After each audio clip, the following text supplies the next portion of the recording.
As we still have it. Let's go.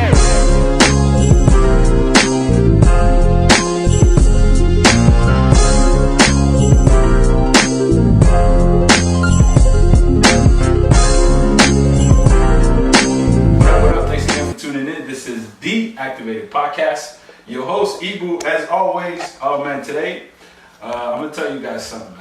Today, I have a special treat.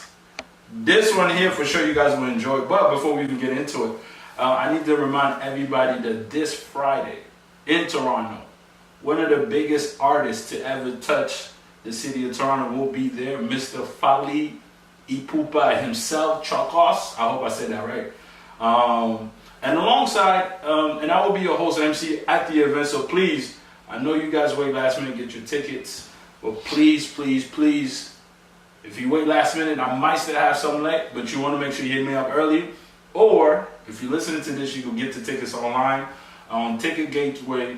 If you put in Fali Ipupa for sure, this is the only and the biggest thing happening in Toronto this Friday, August 31st, inside the Phoenix Center.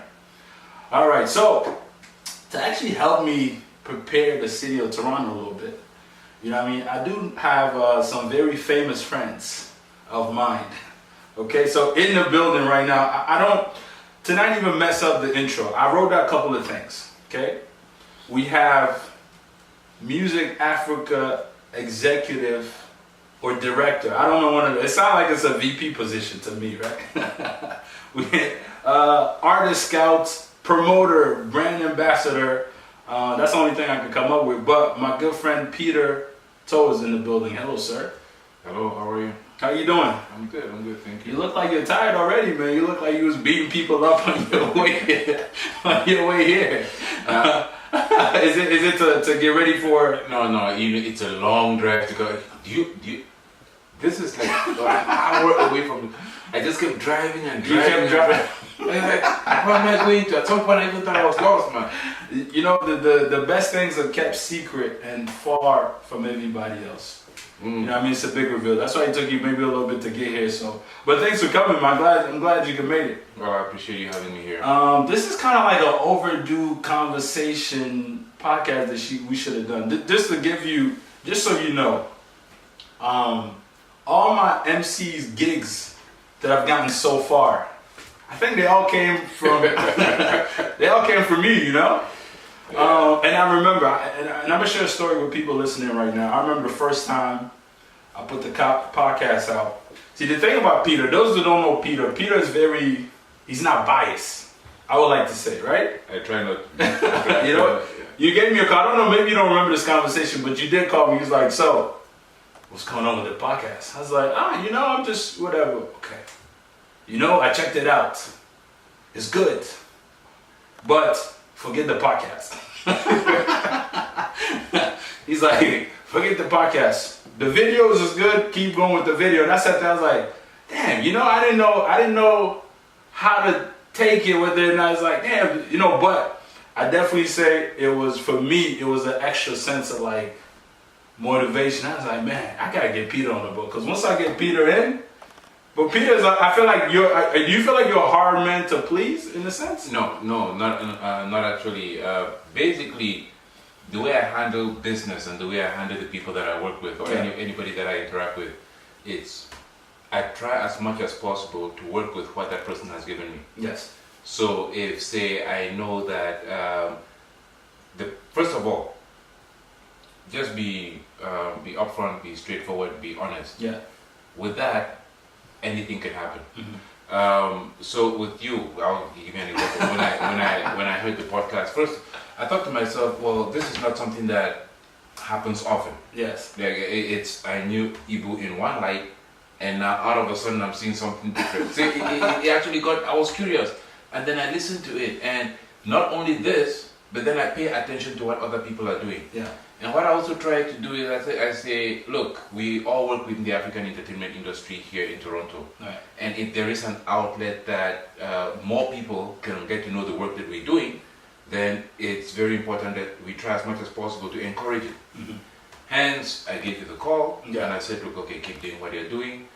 These are 1 or 2 tips that you could, you know. That we could benefit. Yeah. No, I mean, and like I was saying, this is good to know, because I think for me, your stamp of approval stands by itself. And I know you personally. I know that you're not co-signing something that you either don't think is good or you don't see the potential of it. Because me and you have a lot of conversation about a lot of behind the scenes stuff. So I was just like, okay, cool. So I mean, for me, I think it was a sense of like, there's light at the end of the tunnel. So I was like, you know what? If I pursue it, which, you know, I take it very serious, like the craft of like doing the podcast and like learning about things. I was like, okay, cool. Like we can keep it going. That was like almost a year now. Yeah. Now that I look back, it's like, damn, like it's been a long time since it started. Yeah, it's been a while, and I've listened to some of the work that you do, not all of it, obviously. Yeah. I've listened to some, and you've got some interesting guests here on your show. Some people who have got interesting perspectives. Yeah.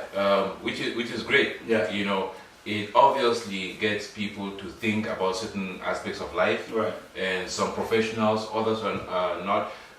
There's the one show you brought an artist on. Yes. And K3, shout out to K3 if he's listening. Sorry, if he's still listening. That's probably like one of my favorite. I don't know, that interview. It did.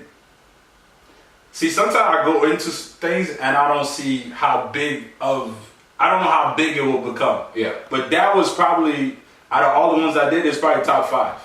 Well, that's good. Most watched, most viewed, and you know what I mean. I just wish that he was a little bit more engaging. proactive. And like, if I was him in a sense, like I would have picked that up and like kind of like followed through, because momentum is important in everything you do. Yeah. Plus, with him, well, on one side, I think what if I were him, I would have helped market myself more on that interview. I think he missed that opportunity. Yeah. Yes, and he came off as a timid person. Yes. He's not really out there. Yeah. He lets his work speak for itself. Yeah. But however, in my perspective, if you're an artist, if you're anybody who is creative, then you are your best marketer. There's nobody who So if you don't seize any opportunity to let the world know what you're doing, then I feel you're selling yourself short. Yeah. And it's just a matter of time that you're going to phase out. Mm-hmm. And it's not, you're going to phase out not because people don't support you, Right. but because you've not given them a reason to. Continue. I was excited. I was so excited about his music. Like, this is what I was like, yo, you have to, you know what I mean? Because I'm like, I hear a lot of songs and artists and things like that, but that music was very, I don't know, it moved. I still listen to it to this day. It's good. It's good. It's got some good stuff. But I was like, man, like, but you know, you're only as good as the person who listens to or whatever. I even trying to actually like direct them to you a little bit when you had the opening for the Afrofest artists to perform and things like that, which we're gonna get into in a little bit. But you know, I don't know. You know, you can only do so much to help the situation in a sense, right? And yes, and sometimes what I've come to understand is some people have it, but they've not been touched as yet. Yes. As much as you may tell somebody that, hey, you have it, wake up, unless that person themselves, they decide to wake up, you can't do anything about it. It's only so much, Yeah, so I'll say, well, you have it, so we'll wait. We're here. We're not going to anywhere. Yeah. When you're ready, you come to us, and then based on what you have, we can do something together. However, I think this is something that most artists make the mistake on. If you're creating, keep creating. Yes. Because sometimes somebody will send me a music video or something and tell me that, hey Peter, I've been, I have got a lot of stuff. I'm like, okay, great, let me see something. And then your most recent video is 5 years old. Okay. That's a long time. That's a very, very, very long time. Yeah, and with considering that music changes very fast. Yes. Now, okay, if I book you right now and you present 5-year-old stuff, then what's going to happen tomorrow? Yeah. I've had, true story. There's this guy that I worked with in 2013. And after giving him a show 2013, he gave me a hard time. So I'm like, you know what? I'm gonna take a break. I'm gonna put you on. I'm gonna put are we putting anybody name on blast no, today? no. The names that I have to mention will be mentioned. Okay. Yes. I mean, we that's some really interesting thing that happened. Honestly, I know. I'm just setting you up because I want you to. Once you give the name, I'll run with it. No, I'll not do that for this one. Yeah. Because it's somebody who does some good work, and I respect the work he does. However, 2013, I hired this guy to perform Afrofest. Good artist, he performed.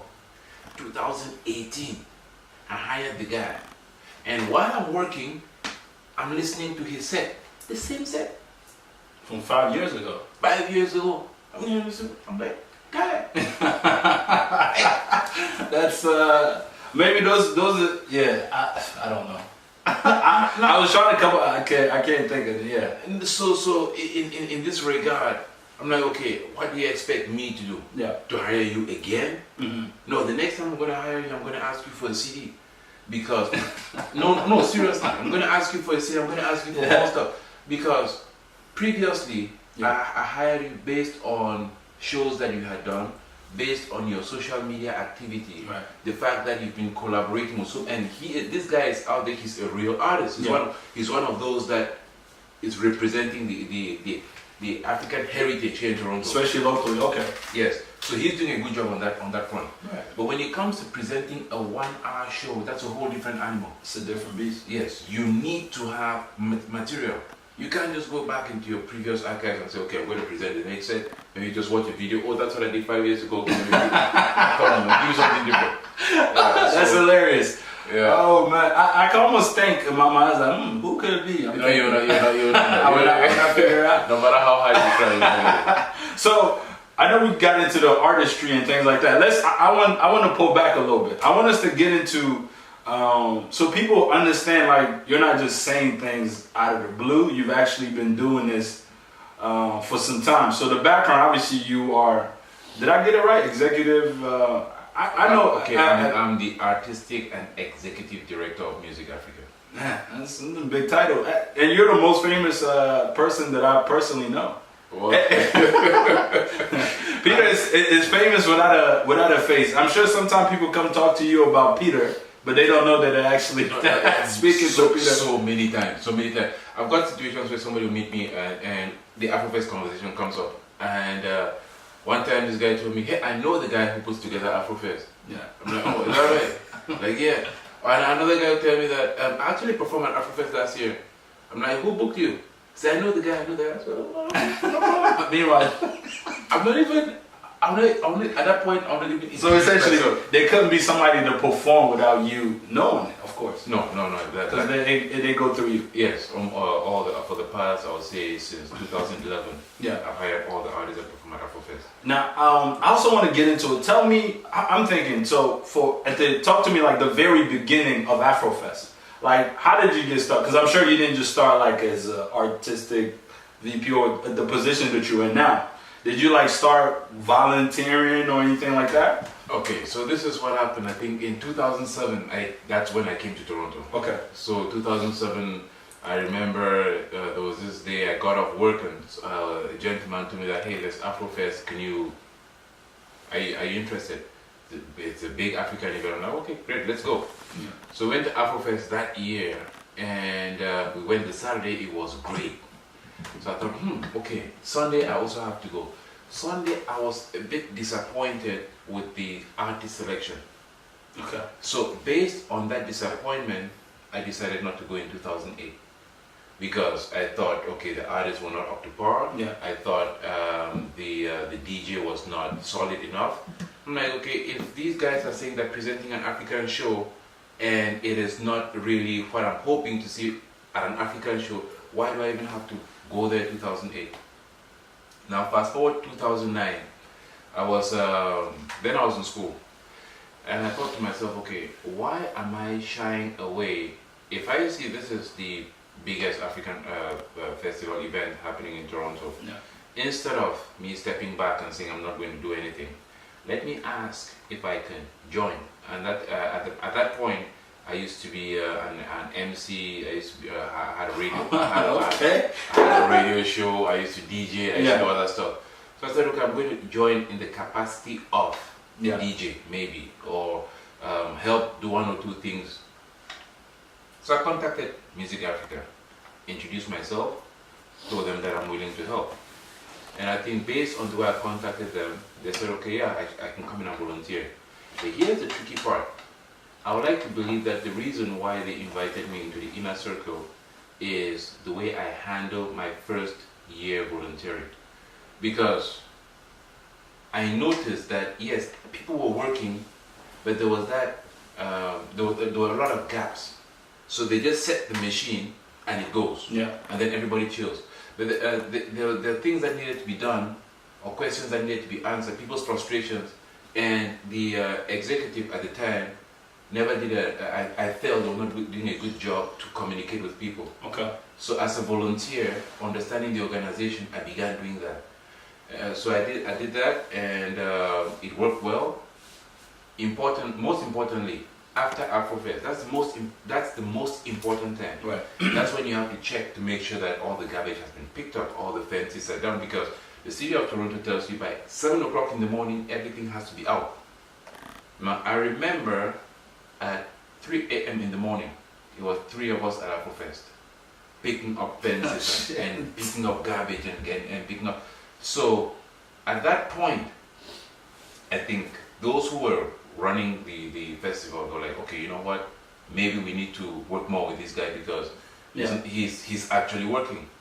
And luckily enough, the position for artistic director was open as a volunteer. Yeah. So I joined, and ever since then, I'll say this: the first show I did was a catastrophe.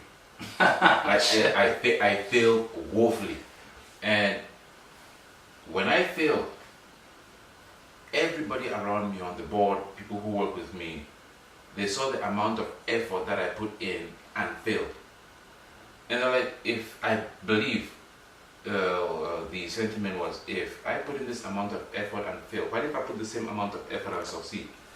So they called me up and said, hey, you know what? Don't worry about that. Keep on working. Yeah. It just gave me that feeling that I'm among people, this is family. Yeah. You know, they are willing to work with the mistakes that we make. And if I keep on doing what I'm doing, putting in the energy that I'm putting in, better things are going to happen. So that was in 2010, 2013, I now became president of the organization. From the bottom straight to the top. Because I'm listening to you, because I've known you a long time. I can't even remember at what year did we meet? We met. You probably have a better. My memory. No, I can tell you exactly, because that's also when I met. You may know Motherland ENT. Jacques. Yeah, Jacques. Okay. Yes. I met Jacques in 2010. That was when we were doing the Cartier Latin concert.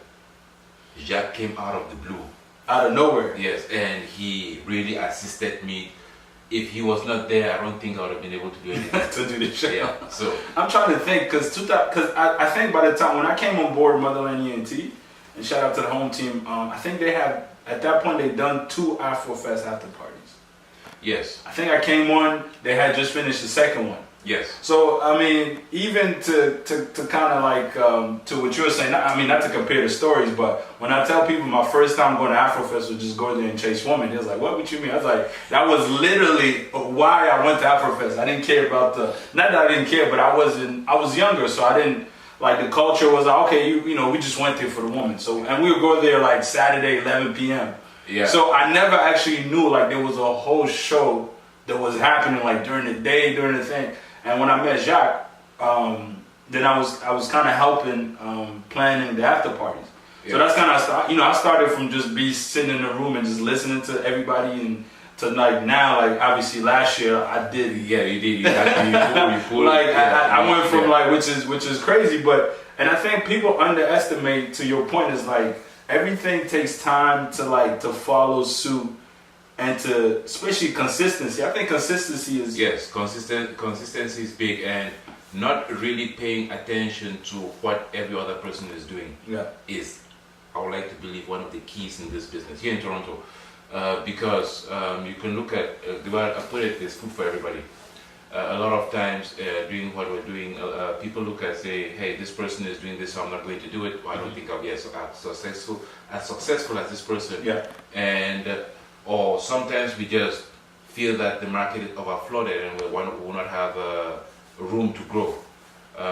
No, we began doing the after party, and I think when we started, we never had a foot in it. There were so many people doing it. Like everybody, which I mean, funny enough that we talk about it, I think every year, like there's always a random group of people that would try, like and they brand it as official Afrofest after party. But not to get it confused, there's only one official. Yes, and here's the other part, because with this, I was speaking to a few people not even up to a week ago, and the guys asked me, what do you think about these other individuals who are doing the Afrofest after party? And I said, look, it's great.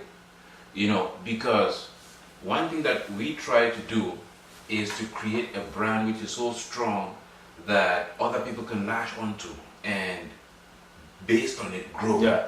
Yeah. So if we say, hey, oh, we are the only ones who are doing this, or we are the only ones capable of doing this, it means that we're trying to take away opportunity from other people who are trying to benefit from the work that we have already done. Yeah. I feel that's doing an injustice to the community that we're trying to serve. So in that respect, when people say, hey, I'm doing an Afrofest by all means. But what I don't like, That's what I said. I was about to ask you. I was gonna let you finish. Yeah, go ahead. what I don't like is people use my name. Yes. That's where I would say you're pushing it. Yeah. Use the brand. Say you're doing an Afrofest after party. Let me know. I will support you. Mm-hmm. But when you say, hey, Peter has endorsed this, I'm working with Peter. And then people come and call me and ask me, because some people, I don't hide my phone number. Right? Yeah. I mean, and plus, like, you can you even see, my thing is, my frustration with the whole thing is, like, if, like, I don't see why team can get bigger and work together.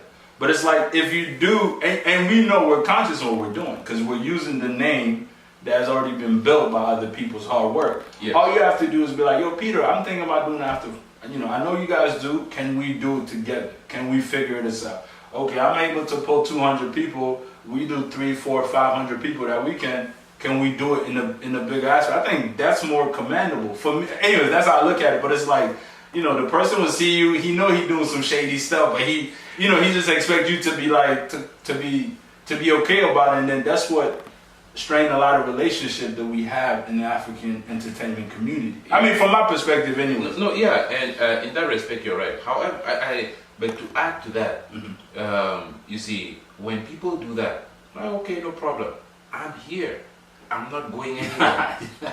So, I mean, as for you were saying, from 07, which is as early as you probably could put out data. Yeah. So when you do it, if you're working with an artist, if you're working with, say, promoters and all whatnot, the platform that we're creating, and look, we've not even started. Yeah. Like the goals that I've set for the African entertainment industry here in Toronto, I think if I tell people what is coming down the pipeline, people will tell me that I'm crazy. No, honestly, but I know it will happen. Yeah. And so when I see the opportunity that we're trying to create for artists, and when I tell an artist, okay, please don't go down this route, or wait, and the artist thinks maybe I'm saying this because I don't want to support them, or they, I would say, do certain things that I've recommended that they don't do because it's going to hurt the work that we're doing. I'm like, okay, great. If that's what you feel like doing, go ahead. But then don't come back to me when you see the bigger platform and tell me, hey, you went on. It's too late. It's too late. do you feel like you hold grudges? Would if somebody does you wrong, like, would you change your mind about it, or do you gotta let them suffer a little bit? No, I look at your work. Okay. Your work has to speak for itself. So take, for instance, if I tell you that, look, don't go down this route, and you tell me that no, you're going to go down that route, I'm like, okay, great. Now, if you go there and you don't succeed, No. that's what I'm like. Okay, you wanted to do it by yourself. Yeah. Now, if you've not succeeded there, then how am I going to benefit from you? Because you're bringing a failing reputation onto a brand which I would like to believe is successful. Yeah. So if you wait and then let's grow together. In that way, maybe I can help brand you differently. Maybe I can help present you in a different light, as opposed to you going out there by yourself, branding yourself. People see you in a specific light, and then when it breaks, you come back and say, okay, how can I come back under the fold? That's a bit difficult for us to handle. But growth is I move fast. I mean, business. I guess business doesn't. There's not really. It doesn't benefit the community overall to hold grudges. No, it doesn't. If you have to think, when it comes to let's stay in maybe a little bit of Afrofest. I know last minute, right? Because I know like now everything it's like a oil machine. Like it happens fast. You know, like you get sent contracts and things like that. Yes. For when you started, like let's say from 07 to this year, where Afrofest celebrated 30th year, and which was huge. And I mean, I'm grateful I was a part of it as much as I was. How much do you think? How much bigger can the festival get? Because right now, what do they average a year in terms of numbers? We have about 130,000 people who pass through the festival. Both Saturday and Sunday. Yes. I'm glad you asked this question because interesting story. Back in 2000, I would say when I took over the organization in 2013, I was having a conversation I had a conversation with a gentleman who was within the organization and who he had worked with us on multiple projects. And so I told him that, look, I don't see why this organization is this size. We have the potential to be a lot bigger.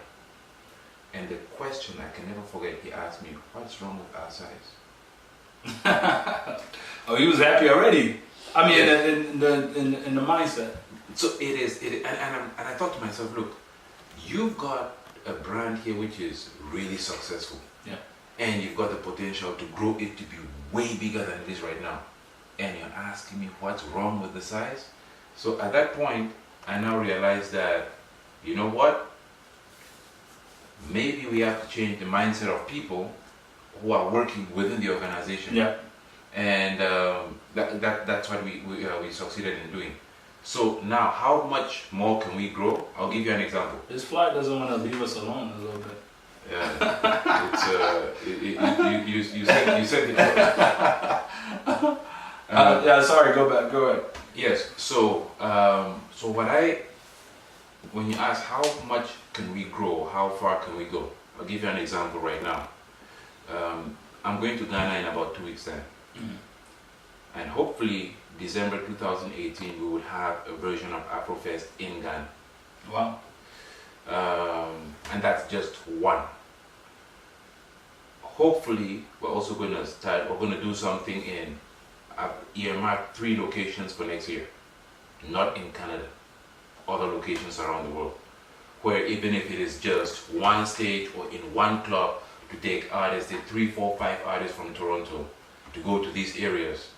And the plan is to take the brand that we've developed here in Toronto and sell it to other parts of the world, because I've realized that most of the other parts of the world are paying attention to what we're doing and they're asking how they can associate themselves with us. Okay. So it's important that we get there. And also, a tricky thing that I have come to understand. But take for instance, if we go to Africa and start doing Afrofest, say we brand it there solid. In 10 years' time, the 10-year-old kid in Africa is going to know what Afrofest is. So this year it goes. When that person is, say, 20 years after they finish high school and say they want to go to Canada, say they find themselves here, they will already know the brand. The brand, yeah. So when they're coming to Toronto, they know that if they want to associate with other Africans, it is Afrofest they have to go to.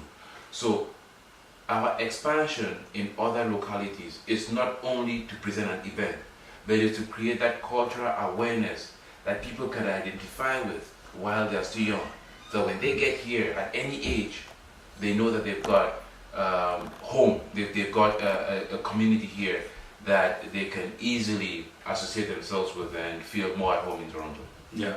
No, I mean, that's what I was thinking about too. Like when I first went, it was at Queen's Park. Yes. which was the first location. Maybe a lot of people don't even know about the Queen's Park location. But being that you were in the inside of you know everything that goes on. What was the issue with the Queen's Park location? Is it because we outgrew it, or sometimes you hear rumblings about the city giving a hard time to put this festival together? Actually, it's a bit of both, a bit of almost everything. And I moved out of Queen's Park. Okay. Because the first time I attended Afrofest at Queen's Park, I realized we have a problem. Now, I don't know about maybe it's designed well, yes. Yeah. However, the city's complaint is we too big to have an event that size at the park, in which we close down I think the Queen's Park Crescent. Yeah. It's a major artery on city traffic. Yeah, I think it goes. Oh yeah, the street that goes around the park. Yes. Okay. Yes. So basically, if we closing down one side of that street or reducing the lanes, it's going to affect traffic significantly. Yeah. And luckily or unluckily, we have the people who live around that area. They've got connections. Those are like the heavy dippers in Toronto. Yeah. And so if they don't really identify with your festival, being the fact that it is African, and most of them they are not African. Of course, yeah. Yes, and that was way back when. I would like to believe that maybe things have changed right now, but then it was not quite open. They will since they have a community, they will most likely fight against it. Mm-hmm. Not because we're doing anything wrong, but the community will put pressure on the councillor to say, hey, you know what? This is too big. It is too Get them noisy, out of there. and it is disturbing traffic. But the main reason why I like that it is out of there is because the subway passes right under us. You could be playing music loud on stage, and you can hear rumblings from the at the bottom. Oh, okay. Yes. Yeah. I mean, it makes sense. I remember when I went there, we took the subway to Queen's Park. I think that's what the subway station is called, Queen's Park, and then we walk over. I think I assisted there maybe 2 or 3 Afrofests. Yes. And then the following year was moved to where it is now, which is Woodbine Park. Yeah. If you can remember, I think it was back in 2011. It was the resonance was quite heavy that a tree fell, and a tree fell on part of the audience. Yeah. How big was this tree? You know, it was a heavy branch from the tree that They just, oh shit. Yes, and we had to stop the festival. We called an ambulance and everything. And based on that incident, the city actually had to look at the trees that were there. How old are these trees? And some of them are pretty old. The city has to work hard to preserve them. So knowing that there is a tendency of these many people making this much noise with old trees around, that was just a warning. Yeah. I thought to myself, okay, it's about time. Okay. It's about time we. Now that you put it that way, like obviously that makes sense. See, my thing is I used to come there late. You know, my time was between 10 p.m. and also if you had an agenda. I came there for a special purpose. You know what I mean? Snipe out and out. Which I mean, yeah, I miss all of that. Now the second scare. Now this one here scared me a lot because I kept seeing things in the media that the city was also trying to reduce it to a day after you moved to the bigger location. Yeah. And that scared me a little because I know like we talk Afrofest all year long. As soon as the last one is done, it's like, okay, cool. What are we doing next? Exactly. Right. Exactly. Talk to me a little bit about that process and why did they trying to shut it down, or at least trying to reduce it to one day? They were saying. Yeah. Excuse me. So basically, even though it was going on and there was a lot of media attention to it, that was cool. I knew it could not happen. You know, being in the negotiation, understanding the way everything happened, I laughed because I thought to myself, if it happens, then we would have quite a bit on our hands. So the year prior to that, you remember the group Casa? Yes. Okay. Now it's quite a few things. Miscommunication between Music Africa and the City of Toronto and various city departments. Because we have a permit it was the 25th year of the Panam Torch was coming down. Okay, yeah. I think that's when they put the big sign at the city hall. Yes. The big Toronto sign. I think that was that year too. Yes, it was 2015. Yeah. So we're having the Panam Games. We were bringing in Kassav, and we had done quite a bit of marketing. So I negotiated with the city. I told them that, look, for this 1 year that we have Kassav coming down, a major group, could you give us, instead of ending at 8 on Sunday, we would like to go up to 9 o'clock. City of Toronto sent me a letter in excuse me. They sent me a letter in, I think it was February or March, telling me that yes, everything is good. I can get a permit to end at 9 o'clock. Okay. So based on that, we made our planning, we made our program, we did everything we were supposed to do. Okay. Finally, when we got the permit from the city, and you sign artist contracts, you tell the artist this is what you're going to do, and everything. Right. So based on that, we decided to we design our program, and then 2 weeks to the event, when the final permit comes out, we see on the permit, on the noise permit, it says you can go up to 9 o'clock.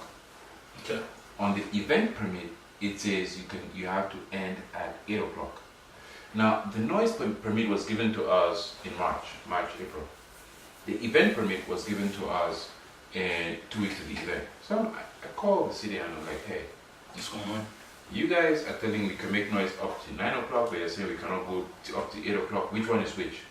Plus, based on the email that you sent to us about 5 months ago, you said we're good to go for 9 o'clock.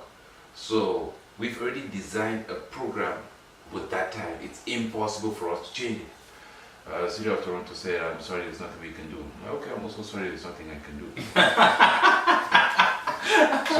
So you that show was gonna go until 9. I said the show was going to go on to 9. And I'm like, whatever noise is going to come after, let's deal with it at that time. Yeah. But right now we cannot, it's quite a big machine. We cannot just move it. Yeah.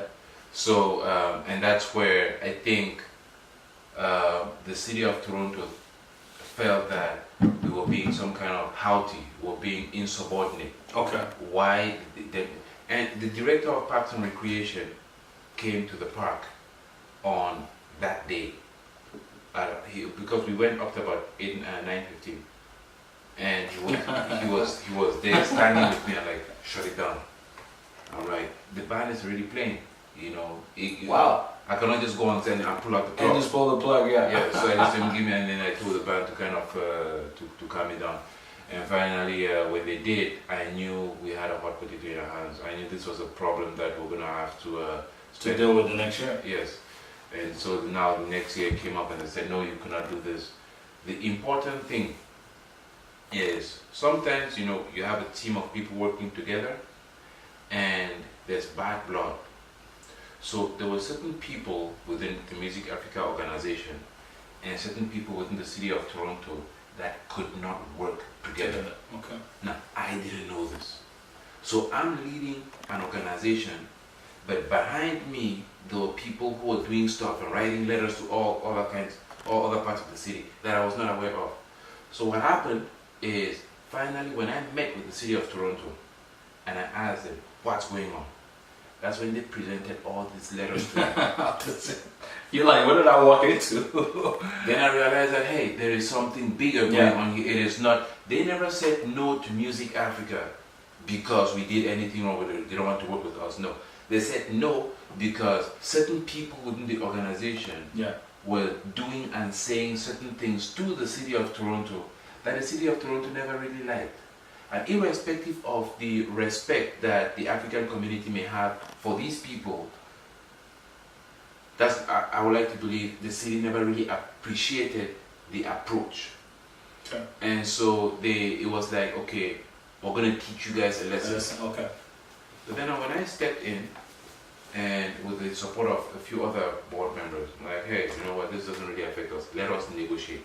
Forget about what has happened in the past. Let us create a new reputation. Let's give our organization a new narrative.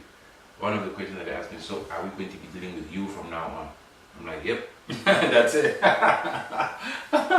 You know, then from there on it changed. And at this point, I can walk into City Hall and say, hey, I'm facing this problem, and I'll get somebody who's going to listen to me directly. Somebody's going to pay attention to the issues that we're facing. I feel that's huge. Yeah. So we've come a long way.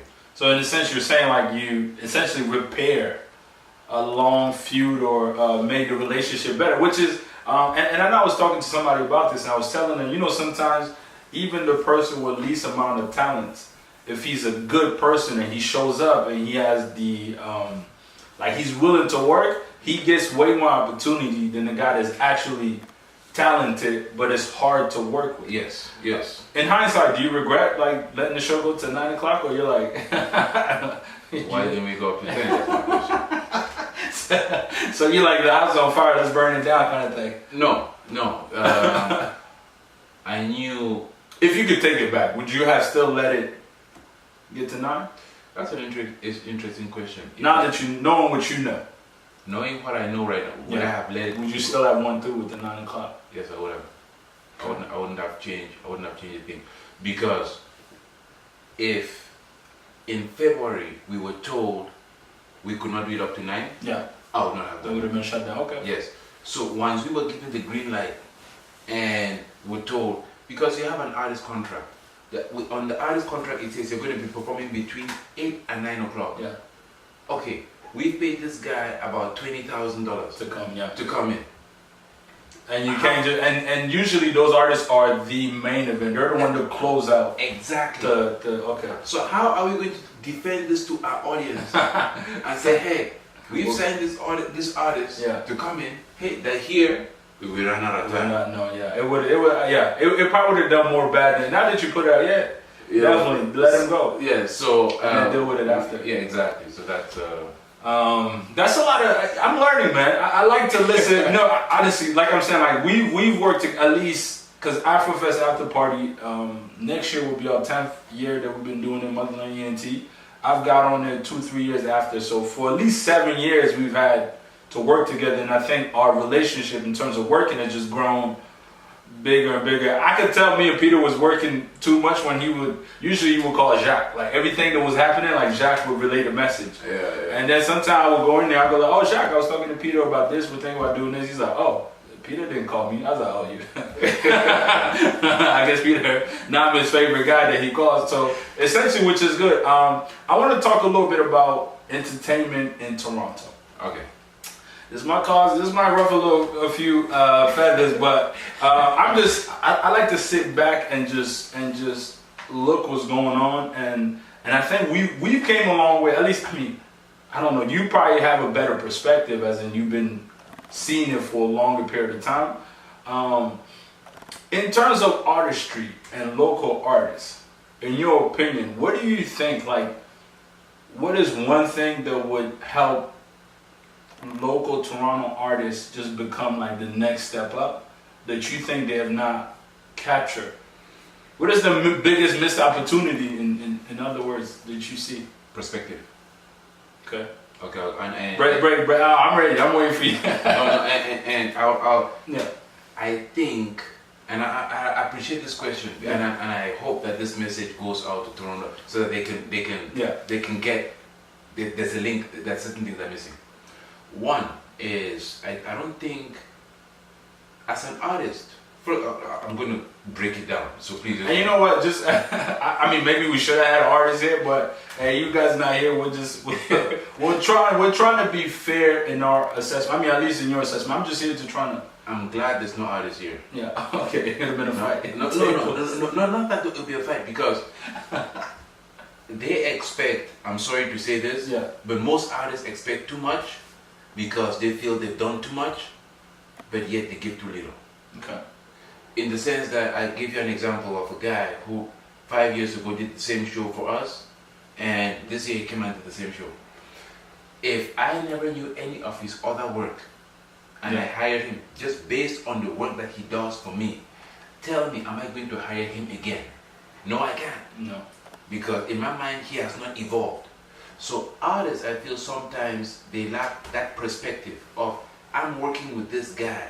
I have to develop a relationship with this person. Yeah. And my relationship with this person should not affect my relationship with the next person. when they feel that, hey, I'm an artist, so everybody's supposed to know me. Somebody once made me and said, hey, I'm this person, don't you know me?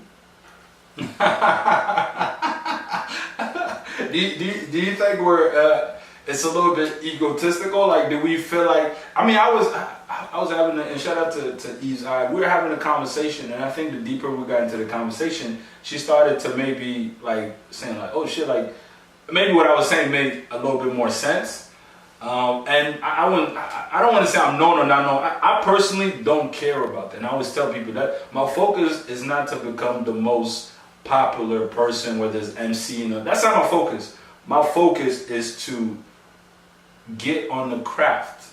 Yeah. Is get the craft good enough that when I do it, it's like, and one of the biggest compliments I was getting at Afrofest, and being that was my first time ever, and even me and you had a conversation beforehand. Yeah. Now, I know you're my guy, right? But you could tell Peter was a little like, are you sure?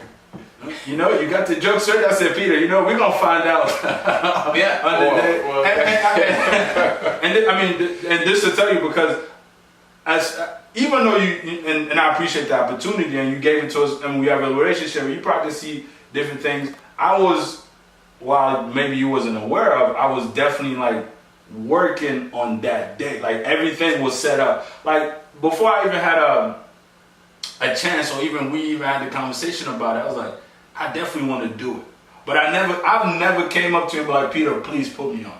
Me, you have never had that conversation. Yeah. But what I would do is I would just do the work and just let you, figure out on your own. It's almost like, promoting, like you want to promote, but people only shift their focus on what interests them. And that's important in a way, because when you do work, people get to see. Yeah. So I would like to believe that I see what's going on within the African entertainment industry in Toronto. Right.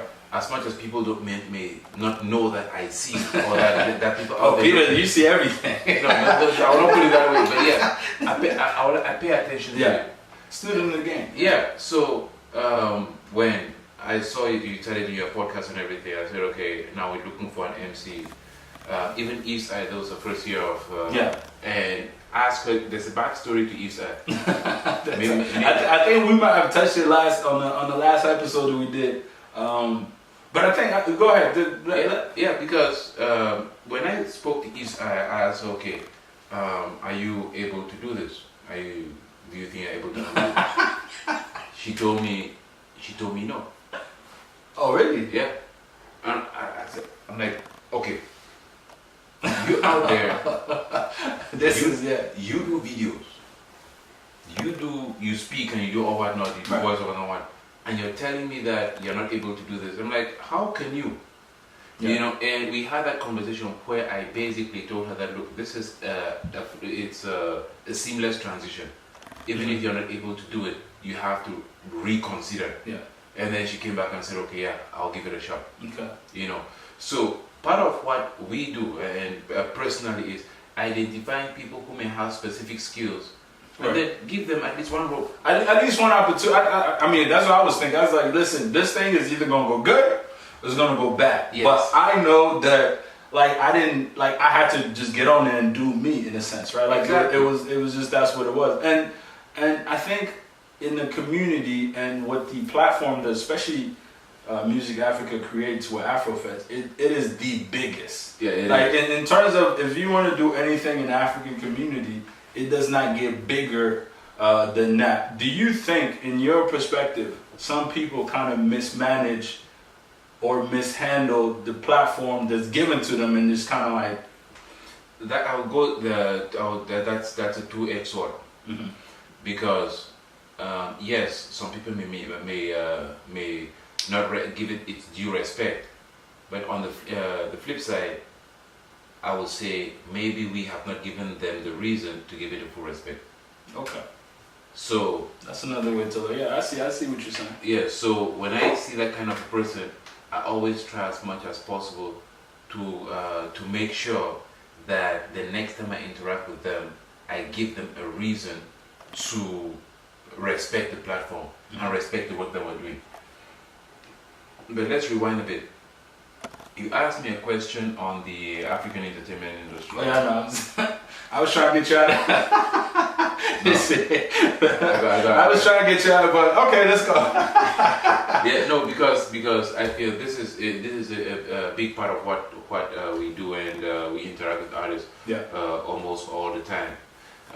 And so when we look at the African entertainment industry here in Toronto, especially working with artists, I feel there's some artists that are really putting in the work.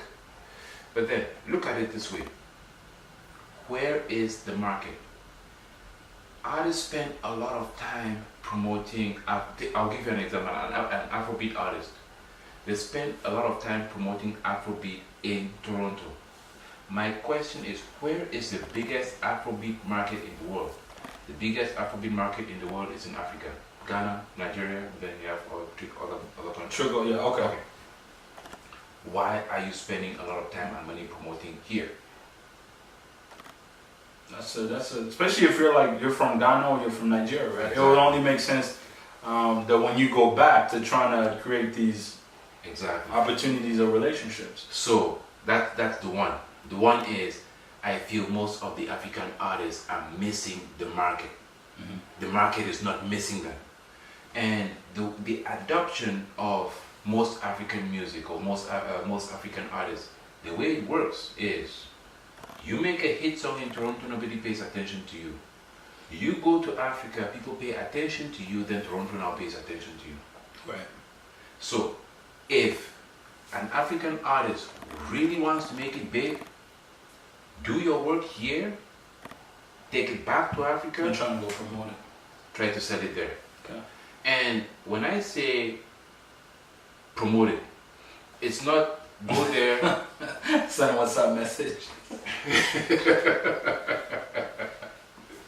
You already know what I'm about to say, right? Like, you have one or two friends, say, okay, can you share it with your... No. Yeah. In every industry, in every market, in every country, you've got the kingpins. Develop a relationship with these people. Okay. And if it means paying some money, radio, TV, whatever the case may be, pay that money to advertise. Because once your song now becomes a regular, people are going to download it. DJs are going to pick it. When they pick it, that's when bookings start. I think as African artists are missing that particular element. Yeah. Now, the other part of it is African artists, unfortunately, and most artists, not maybe mostly African, but other artists may fall into this trap. They're not looking outside their predominant market. So I'll give you an example.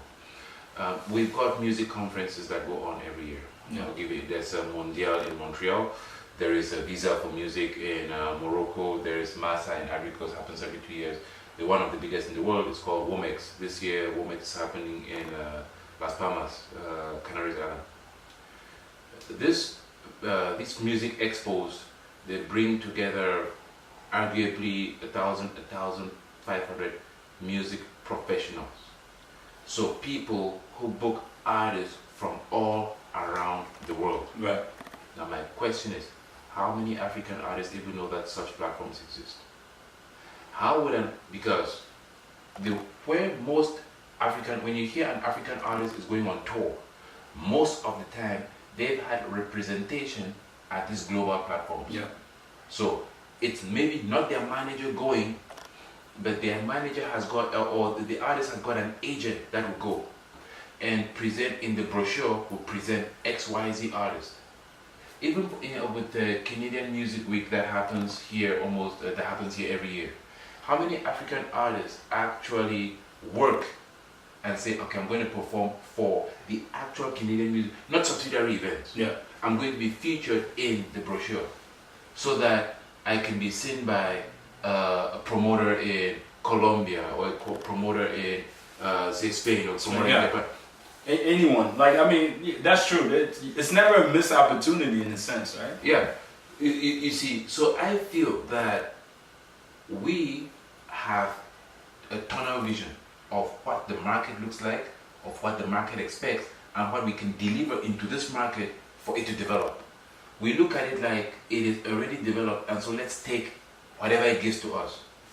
that is a mistake. Yeah. If you feel you're an artist and you know that your craft is good, then create. Man, you see, music is stupid. Okay. Trust me, music is stupid. Yeah. You can never know what the audience is going to like. Classic example is Man's Not Hard. Oh yeah, that's The first time I listened to that song, you know, I'm like, what is this?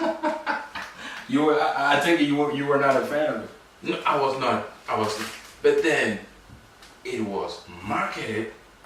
It was so left. It became right. Yeah. It became. I'm like, okay, you know what? Out of this nonsense, sense has come out of it. There is a. You know what I really appreciated about that is like once the thing started catching up, they capitalized on the hook. On the hook. He didn't even have a song at the time. I think. No. He just had those couple of lines. They went to the studio, put the song together, went to Miami. I think he went there, shot it, and it was like 30 millions in a week. It was crazy. And now like because I do follow him on Instagram. And like this guy's doing shows all over the world off one song. You know, and he's milking everything Oh out yeah, of it. that thing is out of there. And people have really paid attention to what he's doing. So in that regard, music makes no sense. Yeah. You can never know what the audience is going to like. What makes sense is let the artist be original. Yeah. Yes, present yourself. Yeah. Don't try to copy what somebody else is doing, or especially with African music, begging you. Don't. That's like, you know, I was about to ask you. It's like for me, right? Like maybe I'm not the biggest. I don't have the biggest. I don't want to say that. I do have an ear for catchy and good music. Yeah. Do you think there are people that are like pursuing something that they really, you might want to put them aside, like, listen, this is not tons. This is not for you. I was even thinking about Afrofest this year when we had a couple of people that went in there because we had the crowd coming in. We start to work the stage a little bit, and then there was an artist that went on there, and then everybody like ran away, scattered away from the thing. But later on, this specific artist had a video person there, so they edited a video. When she posted that video and I watched it, I was like, yo, that is not the artist that I saw on stage. Yes. You know what I mean? Like that, if you see the video without seeing the performance, you thinking she killed it. Like you just thinking like, oh, she was probably the main event. Do you sometimes tell people, you know what, this is not your dream, leave it alone? Like, have you ever had to? Yeah, I'm not going to name names, but yes, I've worked with, so not only with artists, with different sectors within the entertainment industry. Yeah, okay. So I'll give you an example. Somebody contacted me, say, I want to be an MC. I work with the person as an MC for one event. And I called the person on the side and said, look. That's nice stuff for you. No, don't do that next time. However, here's the tricky part. You know, the reason why I'm laughing is because now that I think about it, all the opportunities I got so far came from you. And you would show up. So I'm thinking, oh yeah, Peter's here to support, which I'm sure you were. But now that I'm thinking about it, like, man, Peter did something. Did you have to follow through on your word and your investment? Essentially, because people know you, they might not know me yet or whatever it is. So it's like, okay, if I'm putting this guy up, let me go see. Of course, of course. I follow up. I talk to people. Yeah, I talk to people. I say, okay, hey, what do you want to say? How do you see the show coming along? Yeah. I know people give me a sense, and then I'll go there and check it myself. I will not tell you anything at that point. Yeah. I may never tell you anything, but then if you see the opportunity stop coming, just know that you burned that bridge now. Yeah. I was just laughing because I was like, yeah, you were there. Even at the wedding, I'm just thinking like out loud, like, damn, is Peter really spying on me? No. And I tell you, yeah, I know for sure. when I put you on the stage somewhere, if it's a stage that I'm not comfortable with, Yeah, I will show up. just to see. And yes, and maybe I'll not even go into the event. I'll just stand outside and just be listening. If it's a DJ, I'll put the DJ on stage and maybe just stand up and just watch. And just, yeah. And I'll maybe stay there for 30 minutes, make sure that okay, I'm comfortable with what's going on, Yeah. and then I'll leave, because it's a brand that we're representing, and the artist, or say the it has happened to an artist. I told the artist that, look, you're trying to do hip hop, don't do it. Switch to XYZ kind of music. If you switch, you get more gigs. Right now, I can tell you, the artists follow through African music, and their career is a lot better than it was when they were doing hip hop. Same thing with the MC I'm telling you about. I would like to believe that I said, look, I will promote you. I'll give you a contract on promotion. Yeah. I'll give you a contract on other things within the industry, because I think you've got other strength. Yeah. But if it comes down to MCing, I don't think that's it.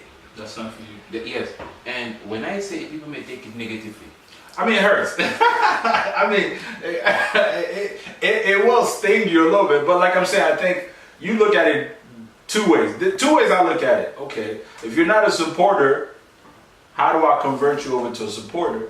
And it's like, okay, cool. If you're saying, oh, you're not good, like, if you're not specific about it, like, I have to, like, take a look at it. And that's what I'm saying. I think in whatever you do, whether you're MCing, and now I know we're talking about mostly like artistry, like, but in whatever you do, even if it's your 9 to 5, you have to work continuously, yes, to improve those skills. Nobody is great the first time. I think the first show that we did, which was at Warrior Ontario Museum, yeah, I personally, I went in there, I was like, oh, I'm gonna mess this up. Like, I mean, and not putting that in my mind, but that was my first time ever, so I know, but I know I've improved, because the beginning was a little shaky, but by the end it was like, I got comfortable and things like that, and then I just built up from that. Here's the other thing though, when I criticize, I don't close the door. Yeah.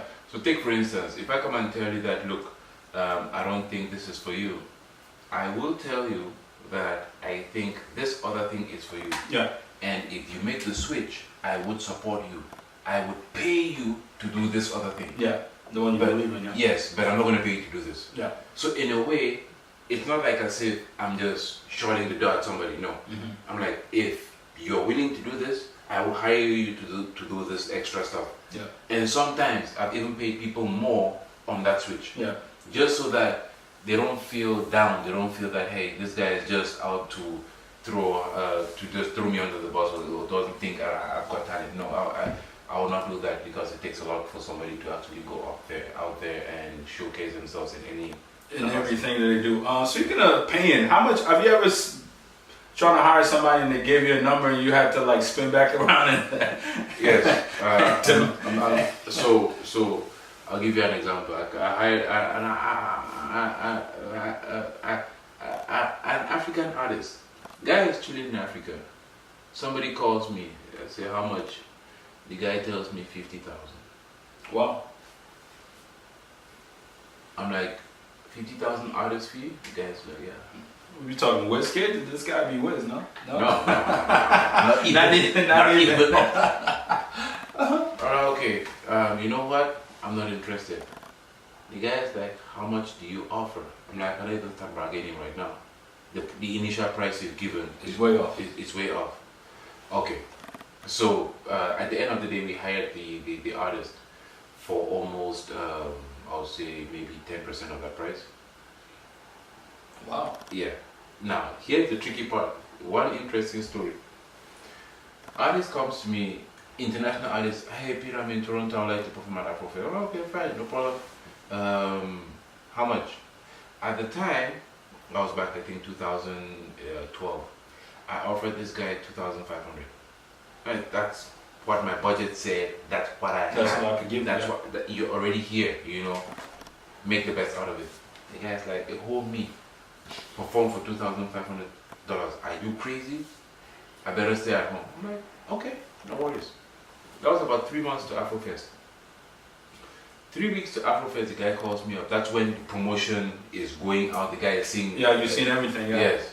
The guy calls me up and he says, hey Peter, can you please get me on the bill. I would like I would like to perform at Aquafed. I'm like, look, right now that my budget has shrunk, I don't have 2,500.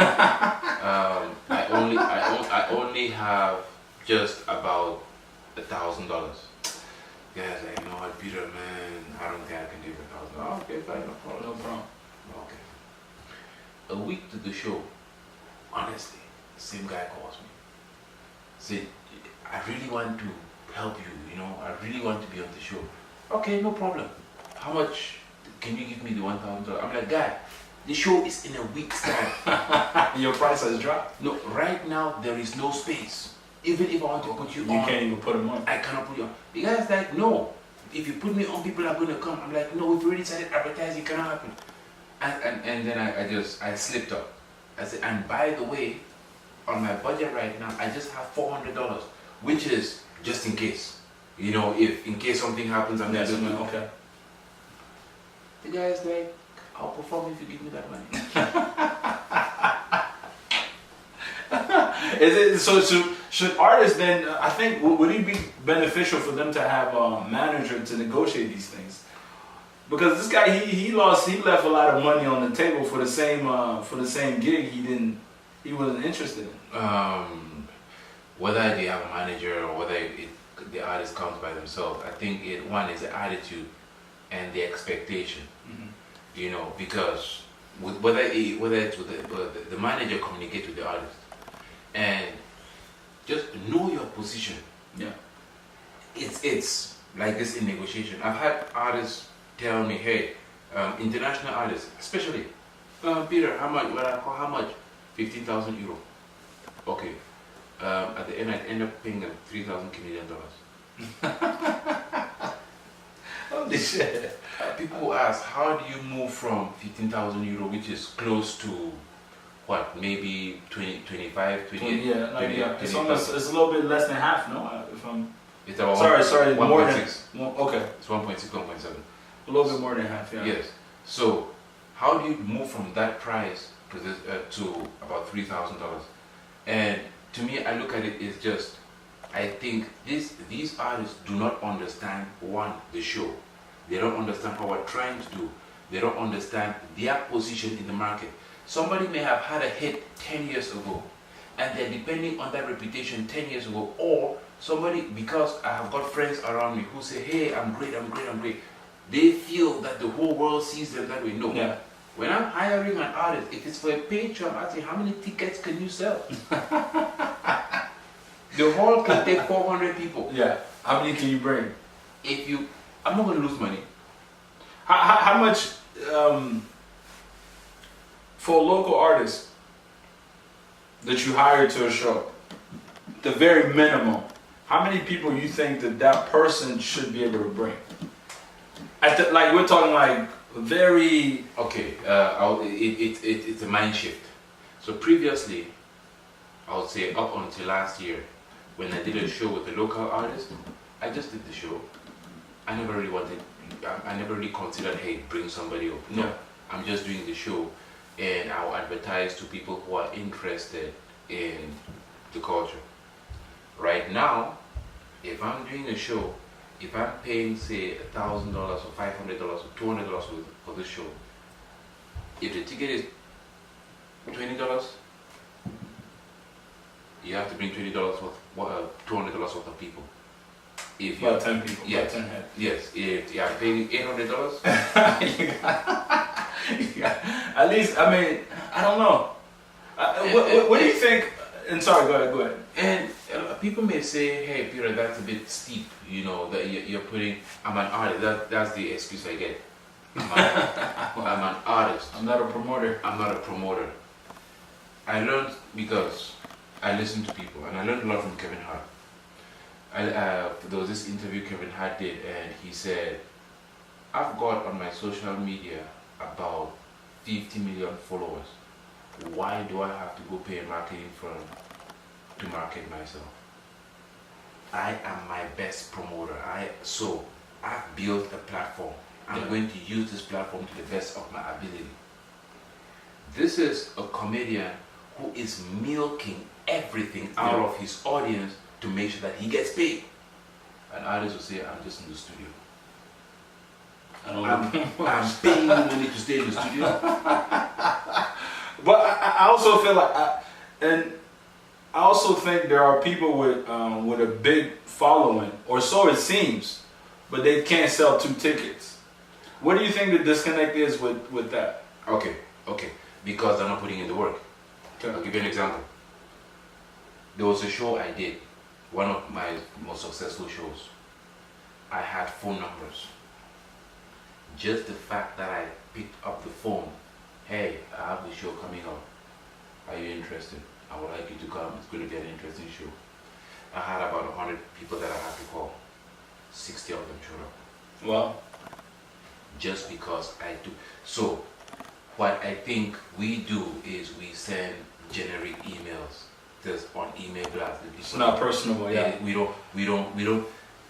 Our audience, if we are an artist and we're trying to develop a personal fan base, yeah, it is important to have a personal relationship with the people, so that they will find it necessary to come out and support you. Yeah.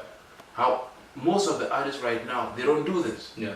They send their work out, they present the show, they don't inform people. They just say, hey, okay, I'm going to post it on my Instagram, I'm going to post it on my Twitter, my Facebook. People are going to see and come out because it is me. No. No. You definitely got to interact. People love that kind of stuff. Exactly. They feel respected. Even put out your show. My show is at $20. The people who you're expecting, tell them, hey, you know what? For you, $10. Yeah. Don't tell anybody that I'm going to give you a $10, but your price is $10 because we cool. Yeah.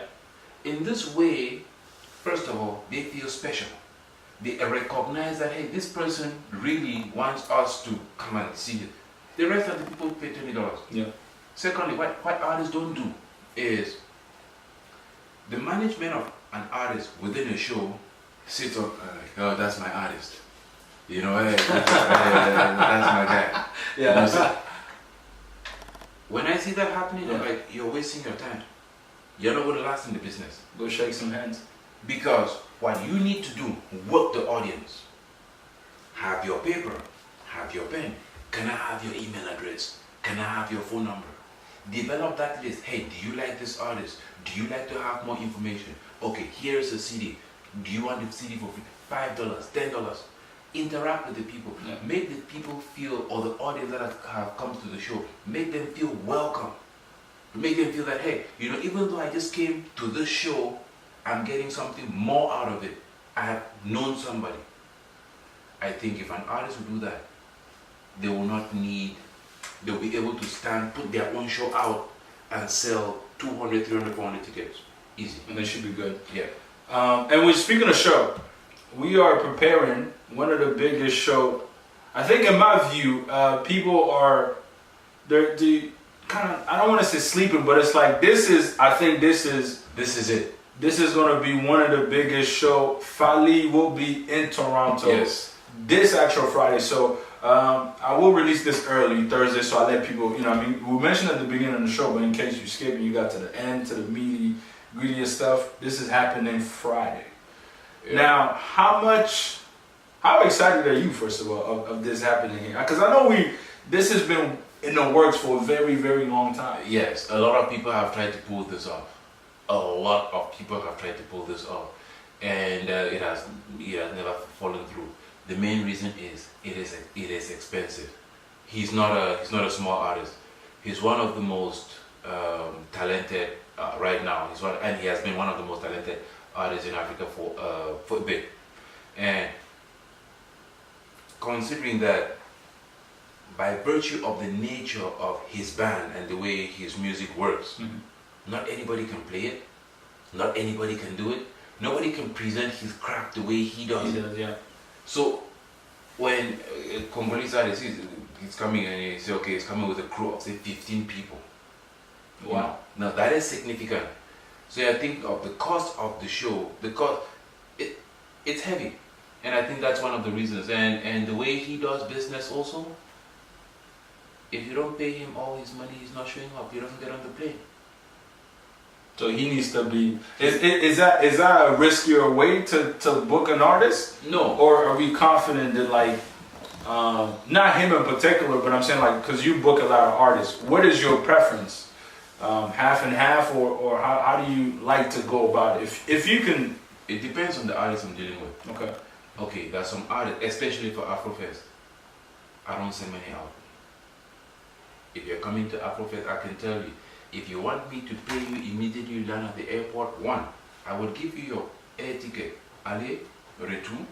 I'll pay for your hotel, Yeah. so that you will see that part has been done. Has been done, yeah. So you're not going to come to Canada and get stranded. Yeah. It's not like you don't have a place to sleep. No, you get comfortable. Once you land here, I pay your money, because I'm not willing to get into fights with artists who take my money from us, go abroad. But then It's harder to track, right? yes, but then there's a higher echelon of artists that you deal with that you're comfortable. Them, Wizkid and Davido and Fally Ipupa. These are artists that they've got solid management.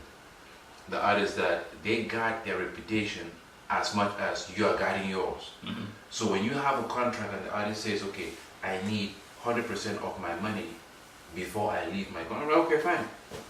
You can't go back and forth. Yes, I will give you the 100%. All I'm asking you is make sure you show.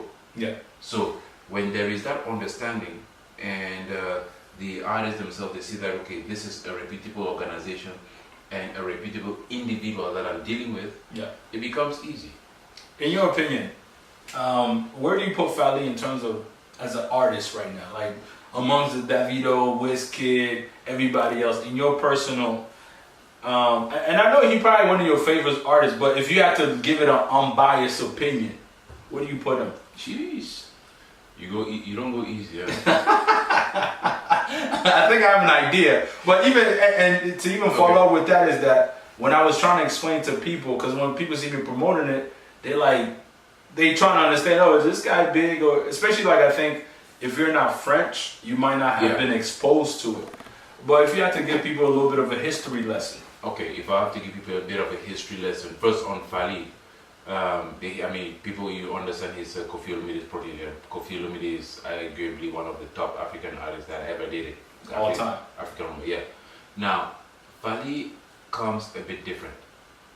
As an artist, right now, I would like to believe that in Africa, he's one of the pure performers. Like, when it comes to performing, when it comes to being just an artist, creativity, he's on top. And the reason I'm saying this is, at a Davido show, it's playback. Yeah. The sounds have been pre-created. Say with Wizkid, he can either do playback or he can give you a full live show. But if you look at the number of instruments that Wizkid is working with, it's one, more traditional instruments, and two, most of the sounds are not, the sound is not really diverse. So there's only so much you can stretch Afrobeat. Afrobeat is heavy on lyrics. It's not too heavy on sound. Mm-hmm. If you listen to an Afrobeat song, you use one tune from beginning to end. Yeah. That's the song. It's okay. This is the tune. If you get the first 30 seconds or 1 minute of that song, you have a song, yeah. Yes. If you pick up a Congolese song, every 30 seconds it changes. It changes the frequency. Yeah. You get, and so Congolese soukous, Congolese rumba is more difficult to create, and it is more difficult to recreate on stage. And this is something that Congolese artists do on a consistent basis. And considering that Fally Ipupa is arguably the Congolese artist who's on top, he's one of the best who is doing that right now. Yeah. Of course, if you go back, if you look at people say like Kofi Olumide or them, Wera Son, all these guys, yes, these are guys who did it before Fally Ipupa.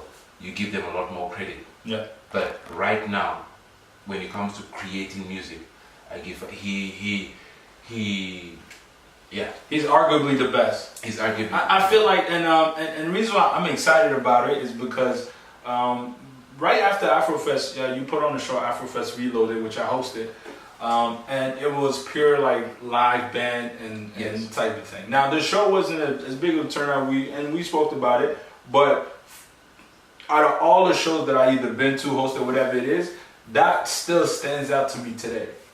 Because that, and we talked about it, like that is artistry. Like this is like people really playing with their voice, getting the band going, like the in between the set like that. So to me, I'm like, why don't more artists do it that way? Is it just because it's harder to do, or it is a lot more hard, and apart from being more difficult, that's when you see a real artist. Okay. You see, a lot of artists, they get into the business because of, hey, I would like to be famous. You know, this is a fact. This is a way out. That is a fact, yeah. You know, but there's some people that get into the music because they cannot live without it. Yeah. This is who they are. Fali Ipupa, I watched one of his concerts online. The guy stopped the concert, picked up the bass guitar, and he was leading with the bass. Wow.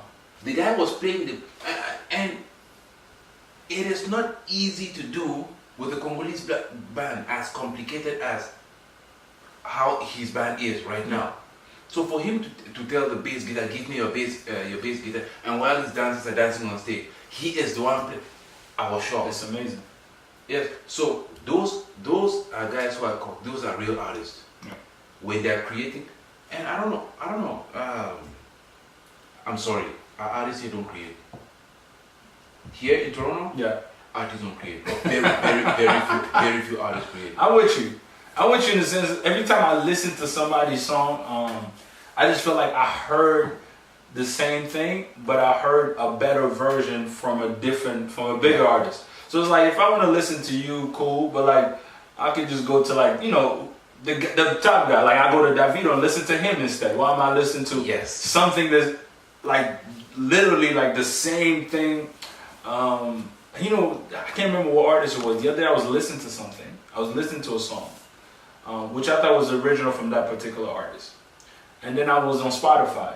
I like to go on Spotify and just pick random playlists because this is where I get to like discover new song, new artists and things like that. And he also gave me homework last time. I started listening to Naza.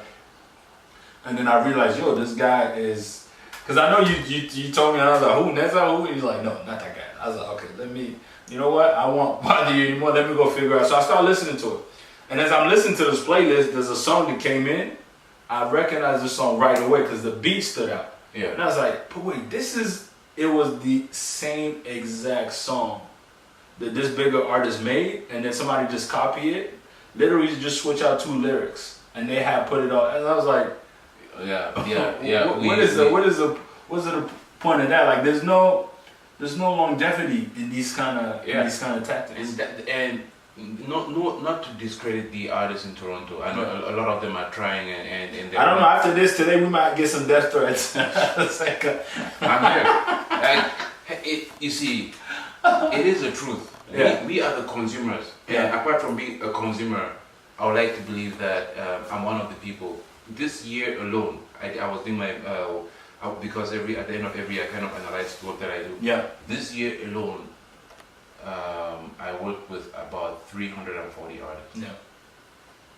I mean, your opinion holds value because behind the scenes, I don't think like there's only a few other people that do it to the level you do it. So I think it'll be a disservice. No, I mean it is.